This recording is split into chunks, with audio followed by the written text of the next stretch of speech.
Avis vascular centre మన దేశంలోనే the best varicose vein hospital.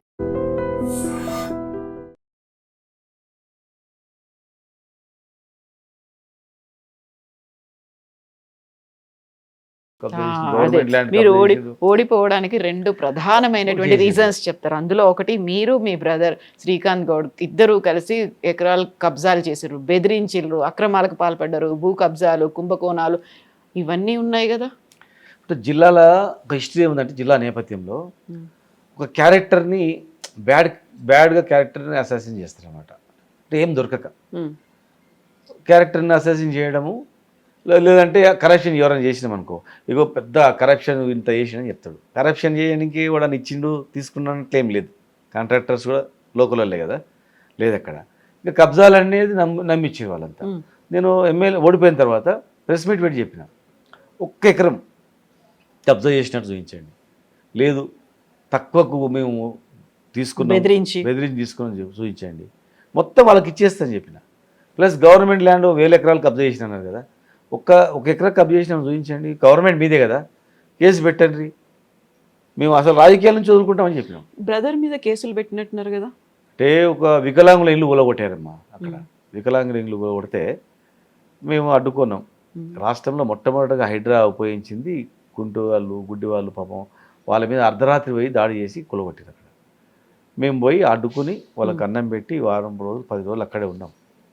దానిలో ఆ కేసు అది పట్టాలు ఇచ్చింది 25-30 ఏళ్ళ కింద పట్టాలు ఇచ్చిండు. అప్పుడు మా తమ్ముడు చదువు ఎడ్యుకేషన్లో ఉన్నంతే. ఆ పట్టాలు మీరు అప్పుడు ఇచ్చారు, మీరే ఇచ్చారు, మీరే తయారు చేసి ఇచ్చారు పట్టాలు అని చెప్పి దొంగ కేసు పెట్టిండు. అది న్యాయపరంగా ఎదుర్కొంటా ఉన్నాం. కబ్జా చేసినట్ల ఏ రుజువు లేదు, ఇప్పటివరకు కూడా ఏం లేదు. ఓకే. ఇక హాస్పిటల్ ముందర ఒక పెద్ద హోటల్ కట్టినాం, టూరిజం హోటల్. 99 ఏళ్ళు లీజు తీసుకున్నాను అని చెప్పి వాళ్ళు అయిపోయారు. టూరిజం మినిస్టర్ ఇప్పుడు జూపల్లి కృష్ణరావు అన్నాడు, చూపించి అని చెప్పినాం. చూపించి ఎక్కడుంది అది? 99 ఏళ్ళు చట్టంలో ఉందా? ఎక్కడుంది చూపించండి, ఇచ్చిన ఆర్డర్ చూపించండి అని చెప్పినాం. అంటే ఇట్లా అభివృద్ధిని కూడా వాళ్ళు బ్యాడ్గా చిత్రీకరించారు. తర్వాత అక్కడ ఏంటంటే రాజకీయ ఆధిపత్యం.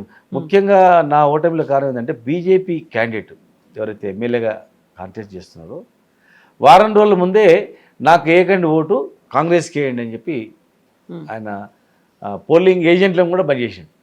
మీటింగ్ పెట్టి చెప్పింది క్యాంపెయినింగ్ నాకు వద్దని. జనరల్గా జాతీయ స్థాయిలో బీజేపీ కాంగ్రెస్ కొట్లాడతాయి. ఒక జాతీయ స్థాయిలో మా దగ్గర మొన్న కార్పొరేటర్గా ఇండిపెండెంట్ వ్యక్తిని, లేదు చిన్న చిన్న ఫార్వర్డ్ బ్లాక్ రకరకాల బీఫామ్ తెచ్చుకున్నారు. చిన్న చిన్న పార్టీల నుంచి బీఫామ్ తెచ్చుకున్న వాళ్ళని విత్డ్రా చేయమంటేనే వాళ్ళు విత్డ్రా చేయలేదు. మేము బీఫామ్ తెచ్చుకున్నాం సార్, ఎట్లా సార్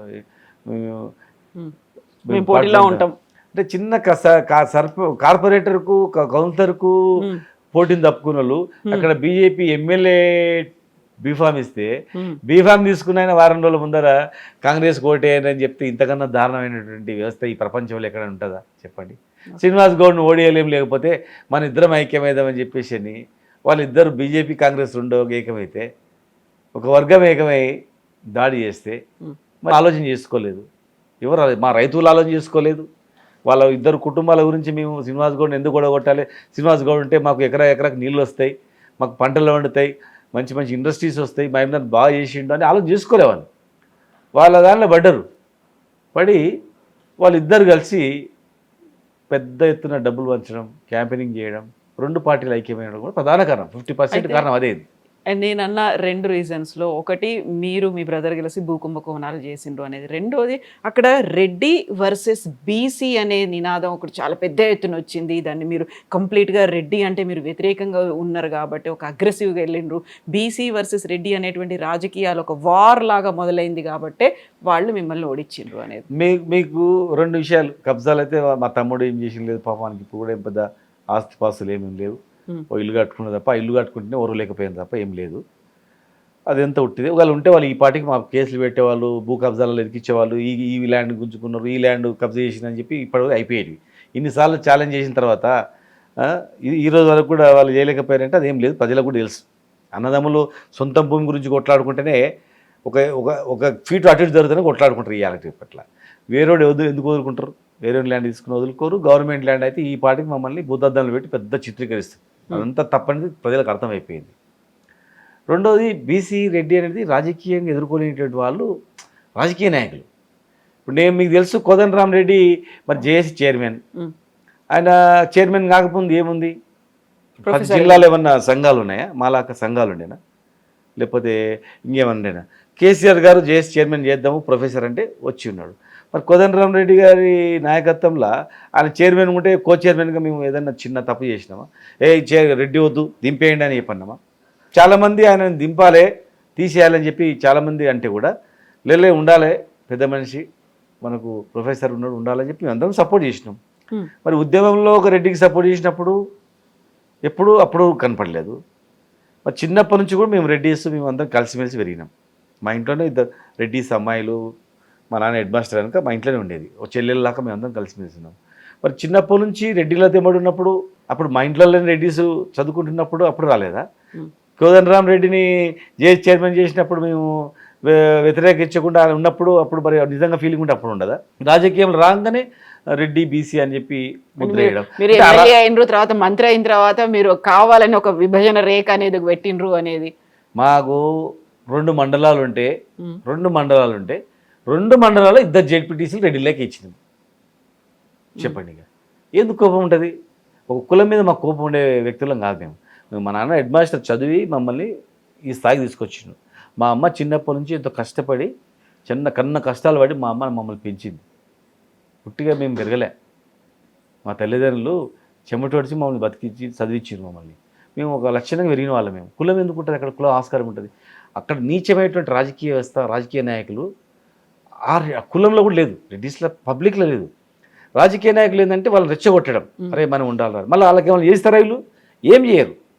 అర్ధరాత్రి ఆపరిస్తే కూడా ఆదుకోరు. వాళ్ళు మంచిగా అయితే కూడా ఓర్చుకోరు. వాళ్ళు ఏదైనా రాజకీయ అడిగితే కూడా వాళ్ళని తొక్కేస్తారు. చదువుకున్న ఒక యువకుడు వచ్చి నాకు పదవి కావాలంటే వాళ్ళు రానియరు. వీడు చాలా యాక్టివ్ ఉన్నాడు రాని తొక్కేస్తారు. వాళ్ళు ఇద్దరు ఐక్యమై ఇట్లా వాళ్ళ ఓట్లు రావడానికి రాజకీయ నాయకులు నా మీద అట్లా ముద్ర వేసారు. బీసీలు అనేది పుట్టిన బీసీలో నేను పుట్టిన తప్పేముంది? నేను పుట్టుకతో నాదేం దాని తప్పు ఉందా? బీసీలో పుట్టినాక మరి నేను ఉద్యమంలో ప్రాణాలకు తెగించి కొట్లాడినా. ఓ కమిషనర్గా ఐఏఎస్ ఆఫీసర్ అయ్యేటోని కూడా నేను జైళ్ళలో పోయినా. తెలంగాణ వస్తాను ఎవరికి నమ్మకం లేదు. ఏ నమ్మకం లేనప్పుడు నేను త్యాగాలు చేసినప్పుడు కోదండరామ్ రెడ్డి నాయకత్వంలో బాగా చైర్మన్ చేస్తే, సార్ ఆయన ఎందుకు చైర్మన్ చేస్తారు సార్? మావి ఎన్నో కుల సంఘాలు ఉన్నాయి, ప్రజా సంఘాలు ఉన్నాయి, ఉద్యోగ సంఘాలు ఉన్నాయి. ఓన్లీ ఉద్యోగ సంఘ నాయకునే కాదు నేను, ప్రజా సంఘాలకు కూడా నాయకుని నేను. నన్ను చేస్తారు చైర్మన్, ఆయన చేస్తారన్నామా? గప్పు ఉన్నాం స్వామిగౌడ్ గారు, నేను కానీ మా విఠల్ గారు కామున్నాము, పని చేసినాము. ఇక రాజకీయంలో వచ్చేవరకే రెడ్డి బీసీ అని ఫీలింగ్ చేయడం అనేది ఎంతవరకు సమాజం చేస్తాము? మేమన్నా చదువుకోకుండా వచ్చినామా? చదువుకొని ఉన్నతమైన పదవులు చేసుకుంటూ వచ్చినాం కదా. ఎందుకుంటుంది ఆ ఫీలింగ్లో? ప్రజాస్వామ్యం అట్లుంటుందా? అట్లా ఉండదు.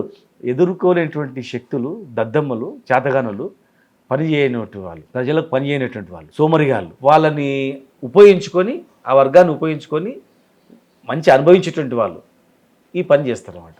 అంతే తప్ప ఏముండదు. ఆ ముద్ర వేయడం వల్ల కారణం ఏంది? రాజకీయ నాయకులే.